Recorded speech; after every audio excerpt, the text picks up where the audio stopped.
معلش يا جماعه، هو ايه الاستفزاز ده قوي دلوقتي؟ ان دلوقتي كل ما فيديو يتفتح انت ليه ما بتتجوزيش لحد دلوقتي، وبيحللوا ليه البنات ما بتتجوزش لحد دلوقتي. تقولك اصل انت اوفر كواليفايد، اصل انت عندك طموح وعندك حياه عايزه تعيشيها.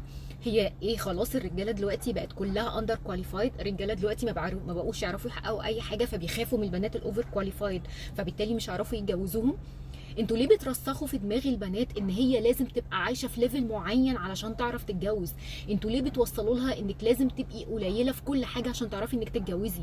ما هي الاوفر كواليفايد يا جماعه تتجوز اللي زيها اوفر كواليفايد.